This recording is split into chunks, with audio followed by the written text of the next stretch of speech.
You're listening to Civic Media. You can tune into any of our live shows on any radio station across the state with the Civic Media app. Find us in your phone's app store and listen anytime, anywhere. This is your WLAK Daily News Roundup for Lake Air, 107.5 FM and 1260 AM in Amory. For WLAK News, I'm James Kelly.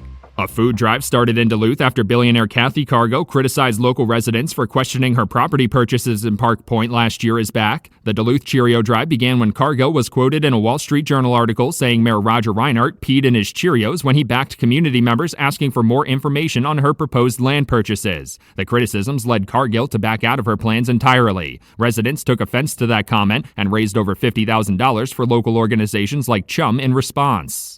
A Hayward man has officially been charged in Sawyer County Circuit Court in relation to a December shooting incident. According to court documents, 18-year-old Elijah Pacheco is facing charges of attempted first-degree intentional homicide and first-degree recklessly endangering safety. He's accused of shooting at a 17-year-old near Round Lake School Road, who was later taken to the hospital with wounds to his face and arm. The victim allegedly told authorities that Pacheco believed he had some involvement in a prior shooting incident.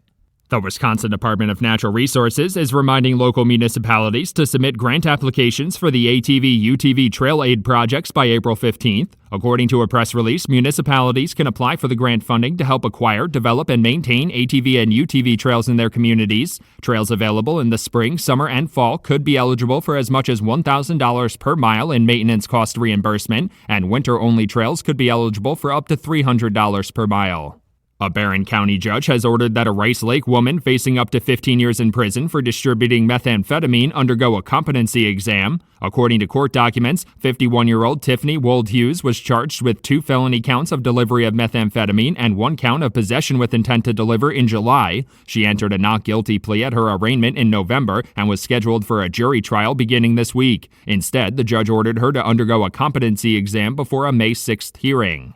Wisconsin Governor Tony Evers has penned a letter to U.S. Department of Transportation Secretary Sean Duffy, urging him to prevent any further delays in funding for infrastructure projects in the state. Governor Evers called the obstructions of federal funding approvals unlawful and harmful, and highlighted a number of projects he says are ready to go. Among those highlighted were local community projects like the St. Croix River Bridge project in Douglas County and the already approved electric vehicle infrastructure projects across the state. The Wisconsin State Senate has unanimously passed a bill meant to protect women receiving medical care who are either unconscious or under anesthesia. The bill would require written consent to perform pelvic exams on women involving a medical student. The legislation has wide support from health groups in the state, including the Wisconsin Nursing Association, Wisconsin Alliance for Women's Health, and the Wisconsin Coalition Against Sexual Assault. The bill still needs to pass the full state assembly before heading to Governor Tony Evers.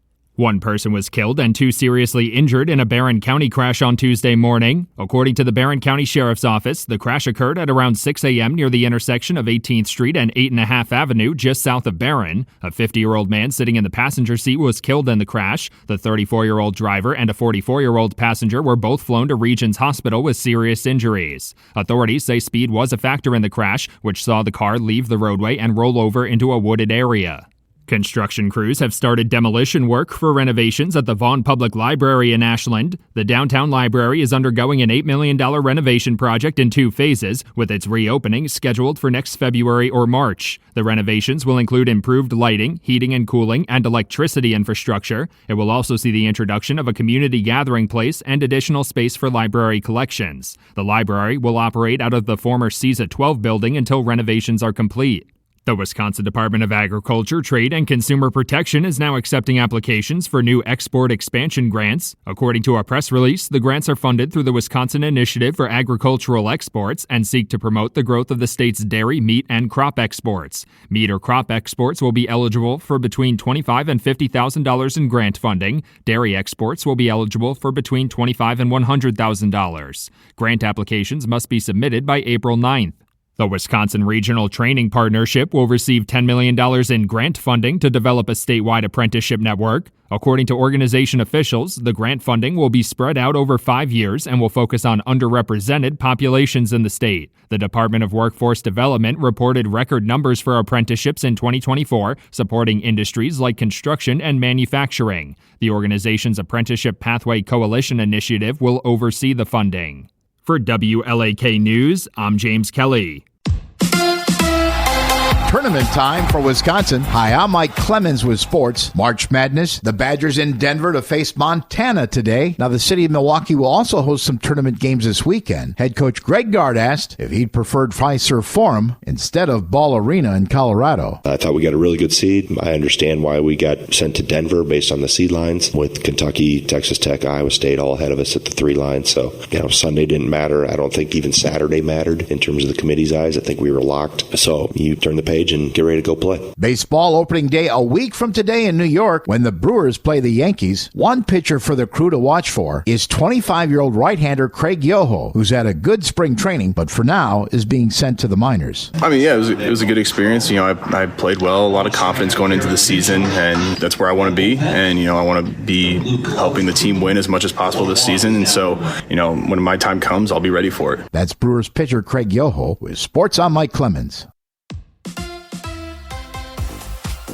On your entertainment beat, I'm Pete Schwaba. Things are moving forward on The Boys prequel, Vought Rising. Producers just added actress Elizabeth Posey to one of the lead roles, although they are not divulging much about the character. Posey joins cast members Jensen Ackles and Aya Cash, who are reprising their roles as Soldier Boy and Stormfront from The Boys. Amazon Prime is the studio behind the show, which will see Ackles and Cash as executive producers, along with The Boys series creator and writer Eric Kripke. Sticking with casting, according to Deadline, Greg Kinnear will join the show Margot's Got Money Troubles. The Apple TV show stars Elle Fanning and Michelle Pfeiffer. Fanning plays the daughter of a Hooters waitress and a pro wrestler who finds herself as a new mom with no money. So she starts an OnlyFans page and uses her father's pro wrestling tactics to make it work. Sure, it sounds confusing, but wait till you see it. Margot's Got Money Troubles is based on the novel of the same title by Rufy Thorpe. Here's one of Pete's picks. A couple weeks ago, I talked about the film The Gorge on Apple TV, and I referred to it as not a great movie, but a great streaming movie that you can watch at home. The same applies for the film Elevation. It's yet another post-apocalyptic film where giant insect-type creatures emerge from the middle of the earth and wipe out 95% of the population, leaving only those who live in the mountains above 8,000 feet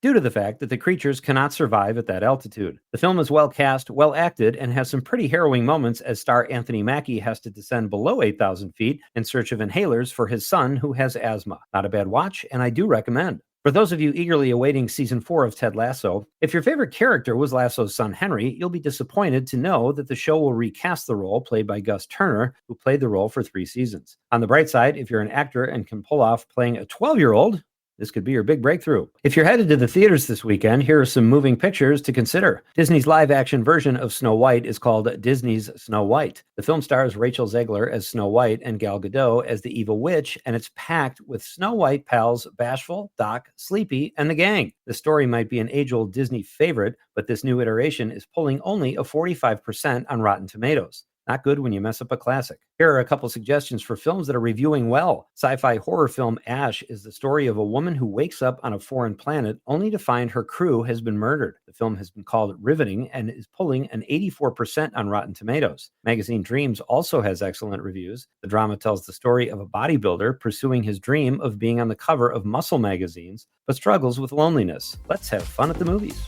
For more showbiz fun, tune in to Nightlight with me, Pete Schwaba, weeknights from 6 to 8 p.m. on the Civic Media Radio Network.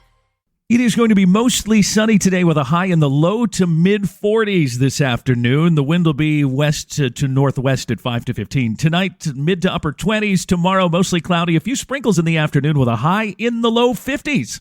I'm meteorologist Sean Cable. Currently, it's 23. That's your WLAK Daily News Roundup from Civic Media.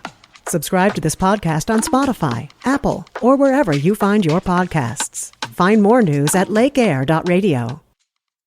The national news cycle never stops. but it can be hard to find news about your local community. Civic Media is dedicated to providing quality local and state news coverage across Wisconsin. With the Civic Media app, you can get notifications about local stories that matter to you and your community. Find the free Civic Media app in your phone's app store and choose notifications from the menu to tell us what kind of news you want to hear about.